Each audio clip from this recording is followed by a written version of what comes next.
In the pouring rain of a forgotten Brooklyn night, a broke nurse with $23 to her name hears a desperate knock at midnight. Behind the door stands a stranger soaked in blood, cradling a burning child. Her loyal German shepherd growls, then suddenly falls silent. One choice will change 3 broken lives forever. Hey, What buddy, happens rough when day, kindness huh? opens the door I know, to the most we're in this dangerous man together. in New York? Hey there, it's okay. Before You're we safe begin, now. tell us where you're watching boy. from. And if this story touches your heart, please subscribe for more. Rain fell steady on the cracked windows of the old Brooklyn walk-up, a soft gray light seeping through the thin curtains. The apartment smelled of damp plaster and yesterday's coffee. It was the kind of evening when the city outside felt far away, and the small room held everything that remained of a life.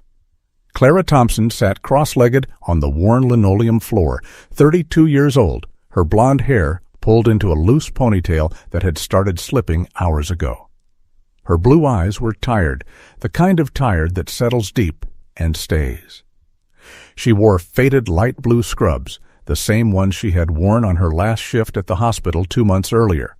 Long-sleeved tunic and pants, soft from countless washes, pockets still holding a pen and a folded tissue. Her fair skin looked paler under the single bulb overhead, and her slim frame, once strong from lifting patients, now carried the quiet weight of hunger. She counted the 23 crumpled dollars again, slowly, as if the number might change if she believed hard enough. Rent was $900 plus late fees. The eviction notice was taped to the door like a death warrant. Grandma Evelyn's medical bill sat at $15,000, a number so large it felt like someone else's problem.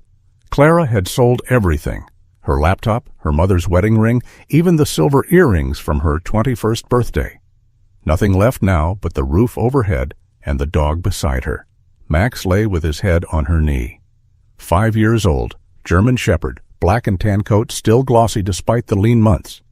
He had been astray when she found him bleeding on a side street, ribs showing, eyes too old for a young dog. She had carried him home in the rain, stitched him up with her own kit, and never looked back. Max was broad-shouldered, muscular, 24 inches at the shoulder, a quiet guardian who watched the door with sharp brown eyes. That night, as Clara counted the bills for the 4th time, a scrape sounded outside. Boots on the hallway floor, then a low mutter. Max lifted his head, ears forward, body tense. A second later, the doorknob rattled.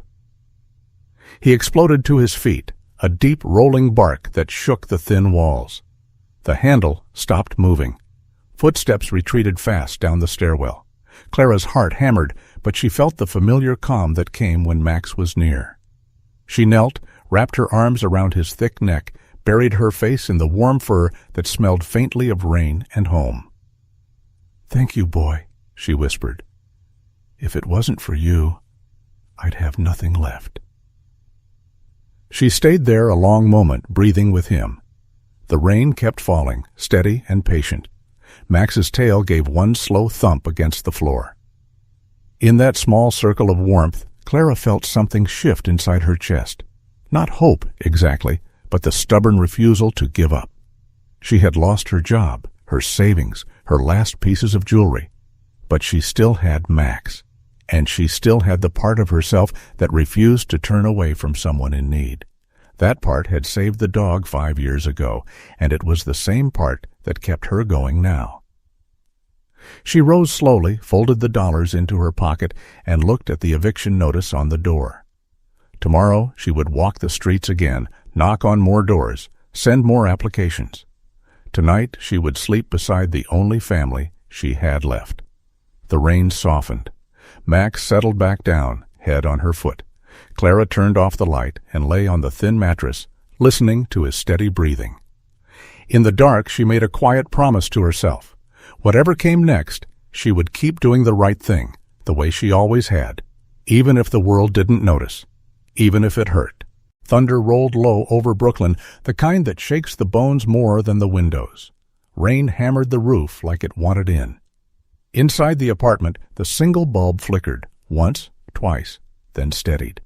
The air was thick with the smell of wet wood and old paper. Clara had been half asleep on the mattress when the knock came.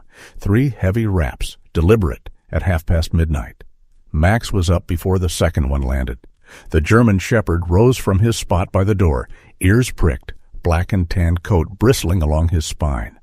A low growl built in his throat, deep and warning. Clara sat up fast, heart already racing. She crept to the door, bare feet cold on the floor, and peered through the peephole. A tall man stood there, soaked black suit, clinging to broad shoulders, dark hair plastered to his forehead. In his arms a little girl, maybe 5, limp and flushed, cheeks burning red against pale lips. Blood stained the man's white cuff, dark and fresh. Clara's breath caught. Max pressed against her leg, body rigid, but his growl softened when the child whimpered, a small, broken sound that cut through the storm. The man knocked again, softer this time. His voice came through the wood, raw and low. "Please, she's burning up. My car's gone. I need help." Clara looked down at Max. The dog's sharp brown eyes flicked from the door to her face. He sniffed twice. Then the tension in his shoulders eased. He stepped back, tail low, but not tucked, and sat. It was the clearest thing he had ever told her.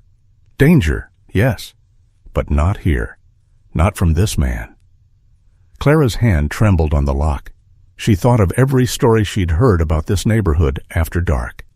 She thought of the eviction notice still taped to the door. She thought of the part of her that had stitched Max's wounds 5 years ago without a second thought. "If you trust him, boy," she whispered, "then I trust him." The bolt slid back. The door opened. Cold wind rushed in with rain, carrying the scent of wet wool and iron. The man stepped inside, careful, like he knew he was entering someone else's sanctuary. Water dripped from his coat onto the floorboards. Clara saw him clearly now. Late 30s, early 40s maybe, clean-shaven, face carved sharp by years and worry. His brown eyes held the look of a man who had carried too much for too long. He cradled the girl gently, as if she were made of glass. "Her name's Lily," he said, voice rough from the cold. "Fever came on fast. I walked 6 blocks. Clara didn't ask about the blood. She didn't ask who he was. She only saw the child's shallow breathing, the way her small chest rose and fell too quick. Nurse instinct took over. "Put her on the couch," she said, already moving. Max stayed close, a quiet shadow, eyes never leaving the stranger's. He didn't growl again. He simply watched, as if he understood the shift in the room, from fear to something older, something human. Clara knelt beside the girl, felt the heat rolling off her skin like a furnace.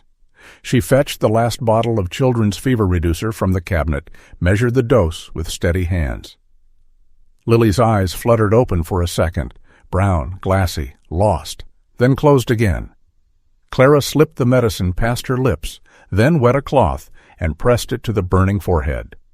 Max lay down nearby, chin on paws, tail still.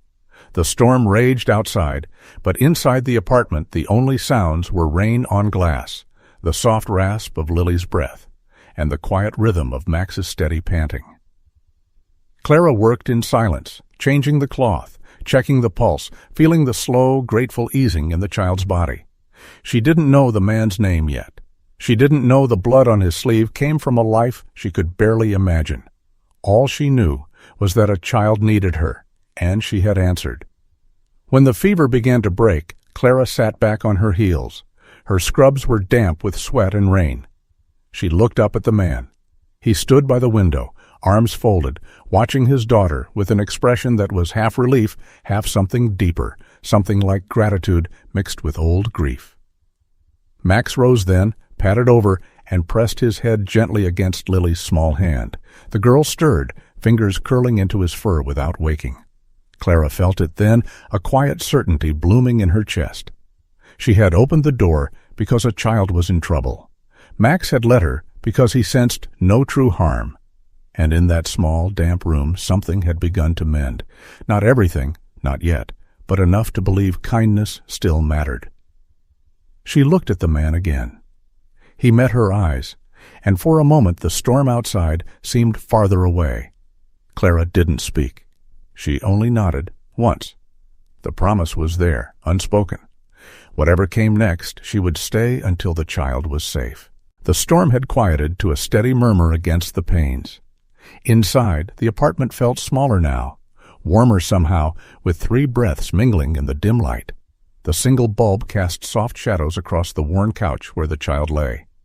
Clara knelt beside Lily, the girl's small body still radiating heat like a coal left too long in the fire. She measured the last of the children's fever reducer into a spoon, her hand steady even as her own stomach twisted with hunger. The medicine went down slowly, Lily's throat working in tiny swallows. Clara dipped the cloth again in cool water from the basin, wrung it out, and laid it across the burning forehead. Each motion was practiced, gentle, the way she had done it hundreds of times in the pediatric ward before the layoffs came. She watched the child's chest rise and fall, counting the breaths the way she used to count her own when things got hard. Lily stirred, eyes half open, glassy with fever. Her voice came small and cracked. "Mommy?" The word hung in the air like smoke. Clara's throat tightened.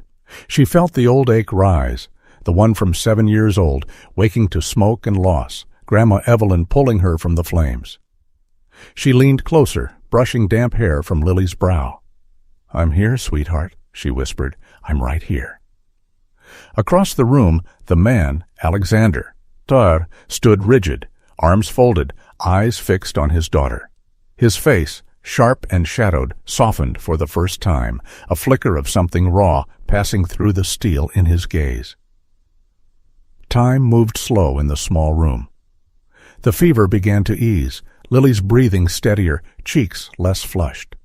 Clara rose quietly, went to the kitchen cabinet, and took down what was left. 1 can of beans, half a loaf of bread, gone hard at the edges. Her own stomach had been empty since morning, but she didn't hesitate. She heated the beans on the single burner, sliced the bread thin, carried the plate back to the couch. "Eat," she said to Alexander, setting it on the low table. He looked at the food, then at her. His voice was low, careful. "You've given us everything you have." Clara met his eyes, brown, deep, carrying the weight of years she could only guess at. "A child needs to eat when she wakes," she said simply. "And you carried her through the storm. That's enough."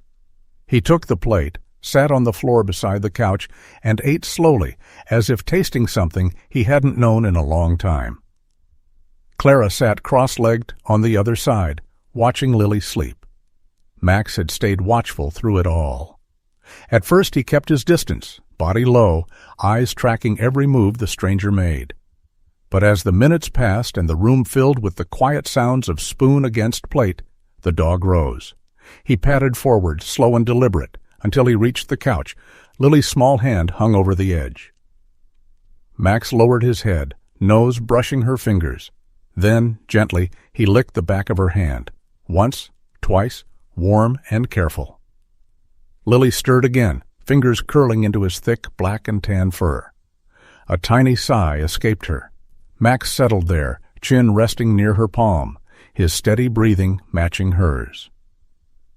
Clara watched the exchange, felt something loosen in her chest. The dog who had guarded her through every hard night now guarded this child too. Alexander saw it. His shoulders eased, the tension that had held him like wire finally giving way. He looked at Clara across the sleeping girl, then at Max. "He trusts you," he said quietly. And now he trusts her. Clara nodded. In that moment she understood. Trust was not given lightly, not by dogs, not by people who had known too much pain. But once it came, it was a bridge no storm could break. The night deepened. Lily slept on, hands still tangled in Max's fur. Clara leaned against the couch, exhaustion settling into her bones like old rain. Alexander sat opposite, plate empty, eyes on his daughter. The room was quiet now, only the soft patter of rain and the slow rise and fall of 3 breaths, 4, if you counted the dog. Clara thought of her own mother, gone too soon, and Grandma Evelyn, still fighting in that nursing home bed. She thought of the $23 in her pocket, the eviction notice on the door. None of it mattered in this small pocket of time. What mattered was the child breathing easier, the man who had carried her through the dark, the dog who had chosen to stay. Clara looked at Alexander, then at Max, and felt a quiet certainty settle inside her. Kindness had opened the door tonight, and kindness, she knew, had a way of staying. Dawn came slow through the thin curtains, a pale gray light that softened the edges of the room. The storm had passed in the night, leaving only the drip of water from the eaves and the quiet hush of a city waking. The apartment smelled faintly of cooled beans and damp wool. Clara stirred first, neck stiff from the floor, eyes heavy with the kind of sleep that comes after worry. Lily still slept on the couch, breathing even now, small hand curled in Max's thick fur. The dog lifted his head when Clara moved, brown eyes steady, tail giving one slow thump. Alexander stood by the window, coat back on, shoulders squared against the new day. He had not slept. The lines around his eyes told that story plainly.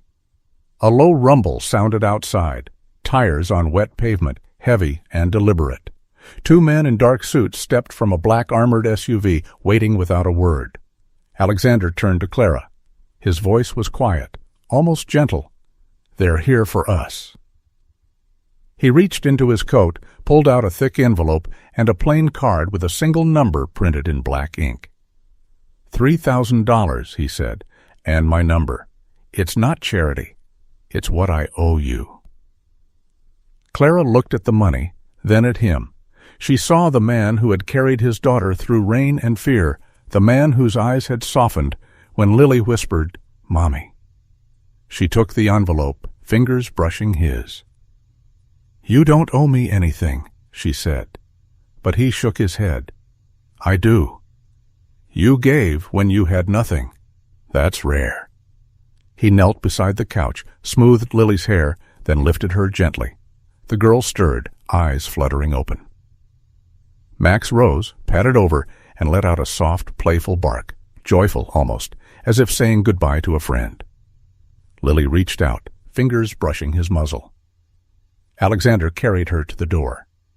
At the threshold he paused, looked back at Clara. "If you ever need anything," he said, "call." Then they were gone, the door closing with a soft click that echoed in the sudden silence. Clara stood alone in the room, envelope heavy in her hand. Max pressed against her leg, a warm, solid weight. She opened the envelope, crisp bills, more than she had seen in months, enough to pay the rent, the late fees, a month of Evelyn's medicine, groceries that weren't just beans. She walked to the landlord's office that morning, rain still dripping from fire escapes. The man behind the desk counted the money twice, tore the eviction notice in half, handed her the receipt without a word. Later at the pharmacy, she bought the full bottle of pills Evelyn needed, then filled a bag with real food, chicken, bread, apples, milk. The refrigerator hummed when she stocked it, a sound she hadn't heard in weeks. She sat at the small table, ate slowly, tasting salt and gratitude, but the quiet wouldn't last. In the afternoon, with Max at her feet, she opened her old laptop, one of the few things she hadn't sold, and typed the name she had heard Lily murmur in sleep. Alexander Rossi, the screen filled with headlines, "The Shadow," East Coast's most feared, suspected in dozens of cases, never convicted. Photos showed the same sharp face, the same cold eyes she had seen last night. Except now they stared from mugshots and grainy surveillance. Clara's hands shook. The room felt colder suddenly. She closed the laptop, breath shallow. Fear rose like smoke in her chest. Fear of what she had let in. Fear of what might follow. She slid to the floor, back against the couch. Tears came then, hot and silent. Max was there in an instant, pressing close, his broad head in her lap. He licked the salt from her cheeks, slow and careful, then rested his chin on her thigh, eyes locked on hers, steady, unwavering. Clara wrapped her arms around him, buried her face in the warm, black and tan fur. "Are you scared, boy?" she whispered. "I'm scared, so scared." Max didn't move, only breathed with her, deep and even. In that quiet, something shifted. The fear was real. Alexander was dangerous, the world he came from darker than she had ever touched. But the man who had knelt by his daughter, who had carried her through the storm, who had left money because he believed in debt of kindness, that man was real too. Clara stroked Max's ears, felt the steady beat of his heart. "We did the right thing last night," she said softly. "We helped a child. That's what matters." The dog lifted his head, nudged her hand with his nose. Clara looked into those brown eyes, saw the same trust that had let her open the door. She wiped her face, stood slowly. The money was spent wisely. The apartment was safe for another month. And somewhere inside her, the stubborn part that had saved Max years ago, that had opened the door in the storm, refused to break now. She would keep going. She would keep being kind, because kindness, she knew, had its own kind of armor. She knelt again, hugged Max close. "As long as we've got each other," she murmured, "we'll be okay." The dog thumped his tail once, slow and sure. Outside, the city moved on. Inside, Clara felt the first small spark of something like peace. Weeks slipped by like leaves turning in autumn. The days grew shorter, the air sharper with the promise of winter. Clara's old apartment had been emptied, the keys returned, and now the world she knew was a long drive away, across bridges and through gates that closed with a heavy final sound.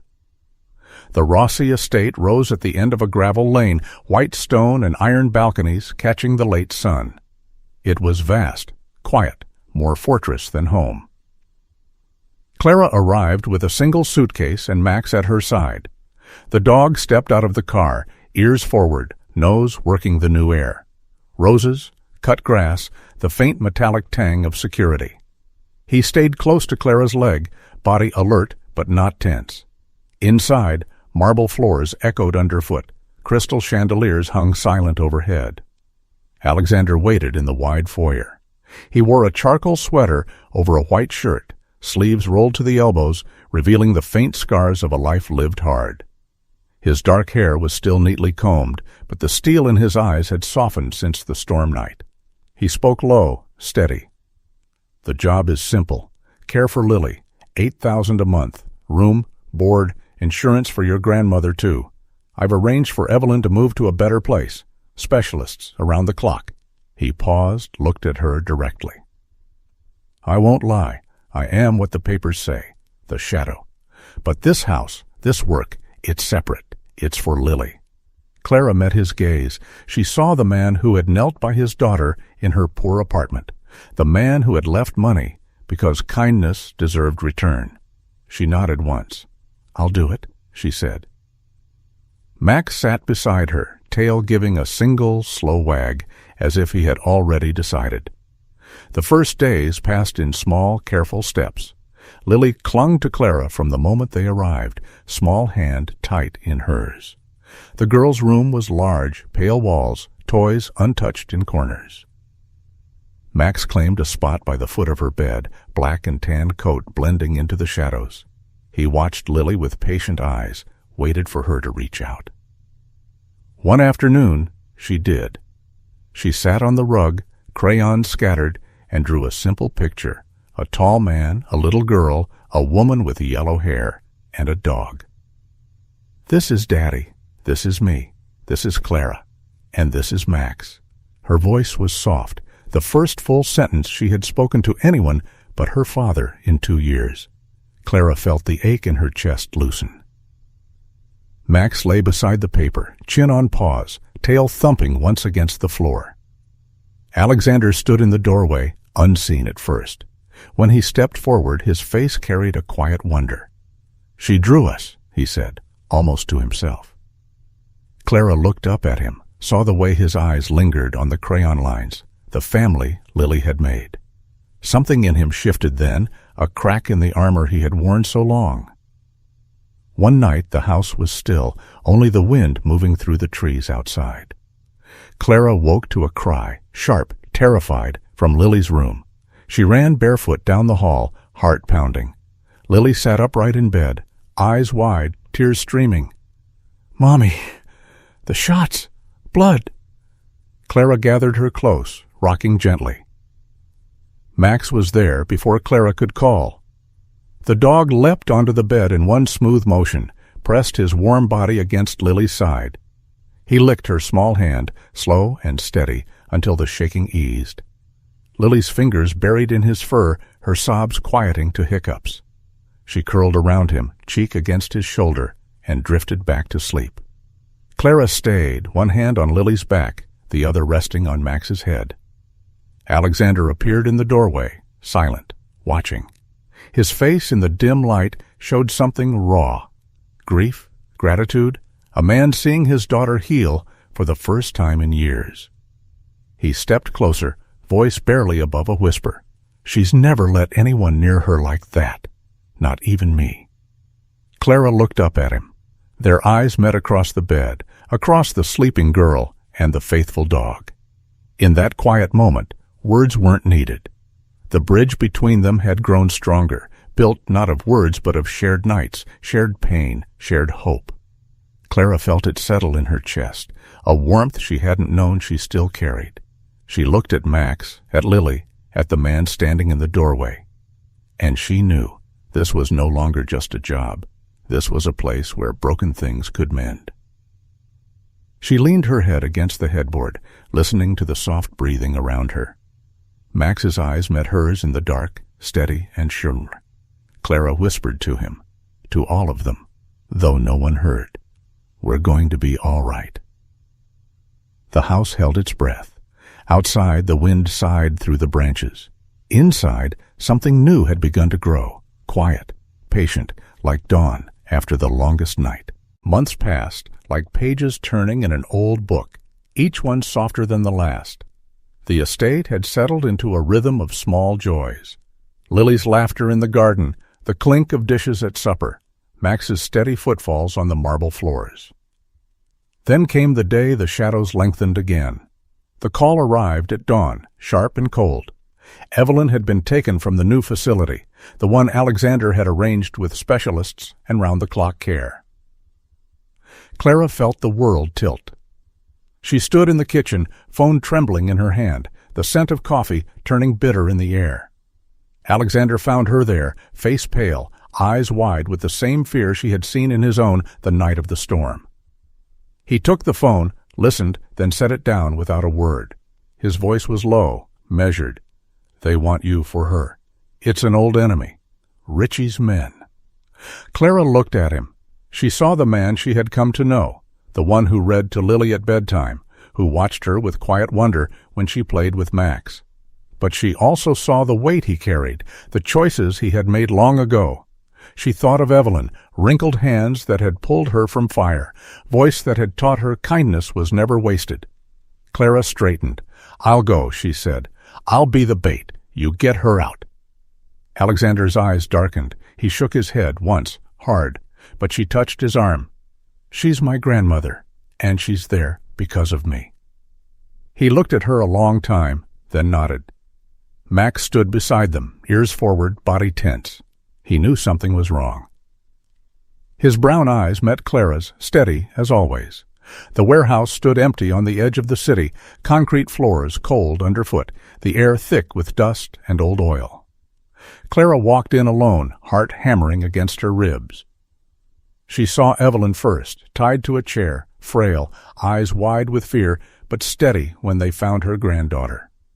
Richie stepped from the shadows, scarred face twisted in a thin smile. His voice was smooth, mocking. "The nurse who tamed the shadow. You're braver than you look." Clara kept her gaze on Evelyn. She spoke softly. "Let her go. Take me instead." Richie laughed, low and cold. He drew a gun, aimed it at her chest. Outside, the night held its breath. Then Max came, silent at first, a black and tan shadow moving fast. He launched himself at Richie's legs, teeth sinking into flesh, pulling the man off balance. Richie staggered, gun swinging wide. Alexander's men poured through the side door. A single shot cracked the air. Richie fell, clutching his shoulder. Max limped back, one front leg trailing blood, but he didn't stop.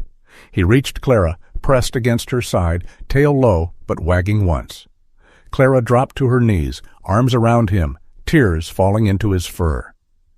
"You're safe," she whispered. "We're all safe." Alexander crossed the room in long strides, knelt beside the dog.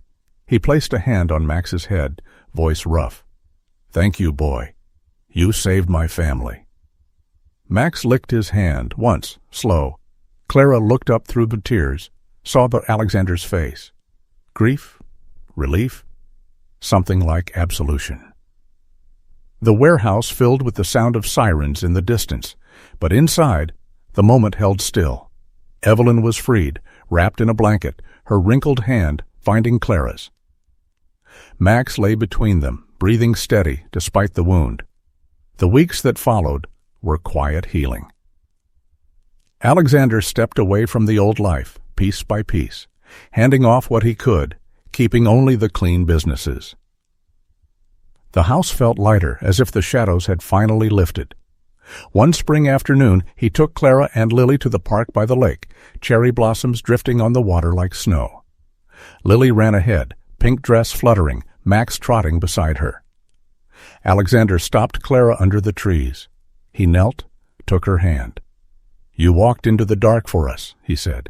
"You and Max both. I don't deserve this, but I'm asking anyway." Lily came back, holding a small velvet box. She opened it, diamond catching the light. "Will you be my mom?" she asked, voice small but sure. Clara's throat closed. She looked at Alexander, eyes soft now, no steel left, and at Max, who sat watching, tail thumping slow. She knelt, pulled Lily close, then looked at the man who had changed for them. "Yes," she whispered. The ring slipped onto her finger. Max barked once, joyful, a sound that echoed across the water. The wedding was small in the rose garden at home. Maggie, Evelyn, sat in the front row, tears on her cheeks, smile wide.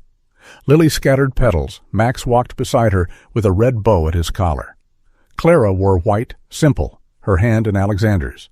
When they spoke their vows, the words were quiet, honest. "You opened the door that night," he said, "and you never closed it." She smiled through tears. "We opened it together." The garden filled with soft applause. Max sat at their feet, eyes bright, as if he understood. Later, under the stars, Clara knelt beside him, arms around his neck. "You saved us all, boy." He rested his head on her shoulder, warm and steady. The family was whole now, not by blood, but by choice, by kindness, by the quiet loyalty that had carried them through every storm. Clara looked at the house, at the lights in the windows, at the people she loved. She felt the old ache in her chest ease, replaced by something fuller. She whispered into Max's fur, "We kept our promise. We're home." The night held them gently, and in that quiet she knew kindness had come full circle.